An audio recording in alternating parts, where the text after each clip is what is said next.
Bon, alors, je préviens d'avance, si on entend des bruits derrière, désolé. Comme vous avez pu le voir dans ma dernière vidéo, j'ai eu mon code le 1er septembre. Bref, donc aujourd'hui, cette vidéo va porter sur le code. Comment avoir son code en 2021.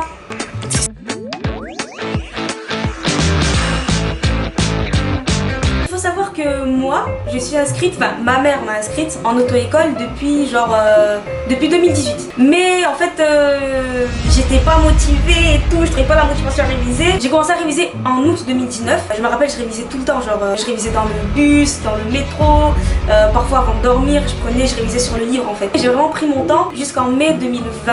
J'ai pris mon rendez-vous pour l'examen du permis de...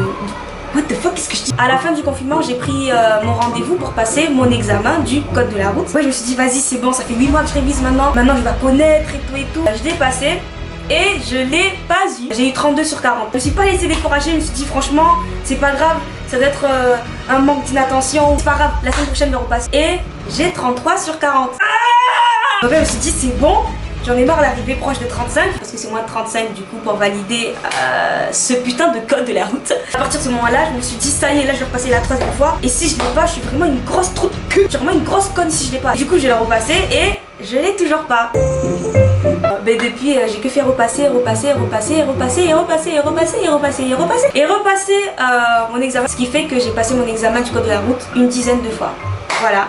C'était mon histoire. C'est pourquoi je fais cette vidéo aujourd'hui. C'est parce qu'en tant qu'experte du code de la route, ou juste bolos peut-être, je sais pas. En tant qu'experte du code de la route, je vous donne des conseils pour l'avoir.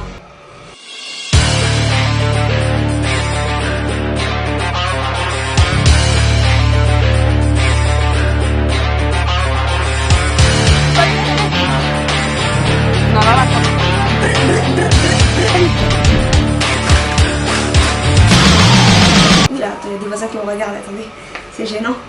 Conseil numéro 1, ne jamais s'inscrire en auto-école. Si c'est juste pour passer votre code. Moi personnellement, l'auto-école, j'y allais. J'avais pas la flemme d'y aller, genre je voulais vraiment avoir mon code. J'y allais, mais le truc c'est que t'es dans le noir complet en fait. T'es vraiment dans un mood de sieste. T'es là, les moniteurs ils arrivent, ils ferment les rideaux, ils te mettent en noir complet. Je faisais vraiment une série entière. Et après, à partir de la deuxième série, frère, ça y est. Moi personnellement ça s'est passé comme ça pour moi. Maintenant peut-être qu'il y a d'autres personnes qui le vivent bien. L'auto-école je trouve que ça coûte cher si c'est juste pour le code. Vous allez payer je sais pas moi 300 et quelques euros ou plus même, je pense plus. Je dis n'importe quoi, c'est pas 300 et quelques euros, je crois que c'est plus. Bref. En fait ce que vous apprenez en auto-école, vous pouvez très bien l'apprendre chez vous avec Monsieur Code de la route. Ceci n'est pas un placement de produit. J'aime juste beaucoup ce monsieur. Grâce à lui j'ai pu bien réviser. Ce qui nous amène au deuxième conseil. Réviser chez vous. Attendez. Tout d'abord, 3 règles d'or à suivre. Numéro 1, se mettre dans le noir. Histoire de se mettre dans le mood de l'auto-école. Mais pas trop, hein, parce que après ça vous endort. Donc, dosez bien l'ouverture des volets.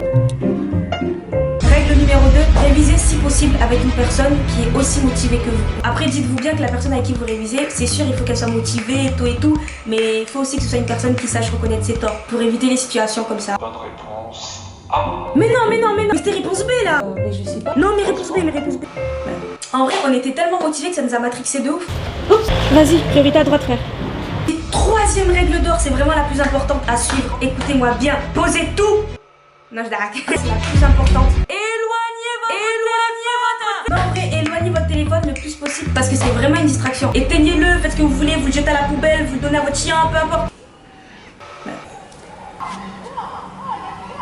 Ce qui nous renvoie maintenant à notre 3e conseil, ne pas utiliser les applications sur le téléphone. Les applications c'est bien, mais en fait ça distrait trop. Il suffit que tu reçoives une notification et toute ta journée de révision elle est foirée. Genre c'est trop, ça va trop vite.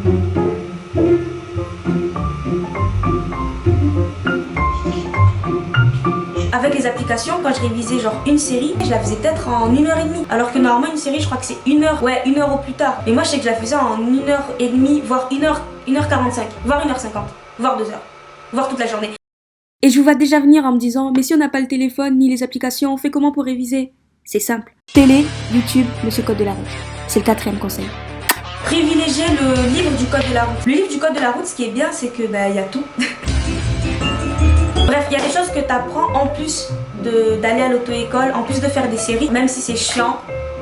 Ça va, en plus vous pouvez l'emporter partout le livre. C'est comme si vous révisez sur le téléphone. Révisez pas avec le téléphone, privilégiez vraiment le livre, c'est mieux. Et voilà, c'est tout, c'est les seuls conseils que j'ai à donner. Après débrouillez-vous aussi, moi j'ai déjà eu mon code donc je m'en fous un peu. Mais plus sérieusement, en vrai, prenez le temps qu'il faut vraiment pour réviser et faites-le vraiment quand vous êtes prêts. Et pour ceux qui le repassent comme moi plusieurs fois, ne lâchez vraiment pas. Si moi-même j'ai pu l'avoir, c'est que vraiment vous pouvez l'avoir parce que c'était vraiment chaud pour moi. Essayez de passer avec la poste. Vraiment, moi, c'est ce qui s'est passé pour moi. Ok, story time. On me disait, ouais, tu verras l'examen du code de la route, si tu passes avec la poste, c'est comme si tu révisais avec monsieur code de la route. Pendant 2-3 semaines à peu près, j'ai révisé avec monsieur code de la route. Donc je suis allée sur la poste, je me suis inscrite pour le mardi 31 août. Je suis allée là-bas, mais en fait j'avais mal fait mon inscription, du coup je me suis retrouvée comme ça. Bonjour, bonjour, je viens pour l'examen du code de la route. Je vous ai pas sur ma liste.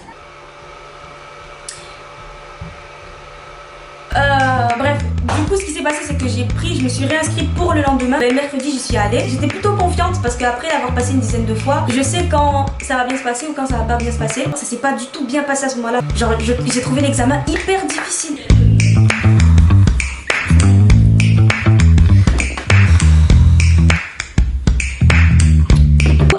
De l'examen, ce qui s'est passé c'est que je suis rentrée chez moi. Au bout de 30 minutes, il y avait déjà les résultats qui étaient déjà envoyés. J'ai même pas voulu regarder les résultats parce que je pensais vraiment que j'avais échoué. J'étais ce genre de personnes là qui font, tu sais, qui font des craries en mode ouais, j'ai mal répondu aux questions, c'est sûr je l'ai loupé, alors qu'à la fin tu vois qu'elles ont 40 sur 40. C'est vraiment ce qui s'est passé pour moi pour le coup. En rentrant à la maison, au bout d'une heure, une heure et demie, je me suis dit bon, on va aller voir les résultats au cas où maintenant qu'ils soient arrivés. Donc je regarde, voilà comment ça s'est passé.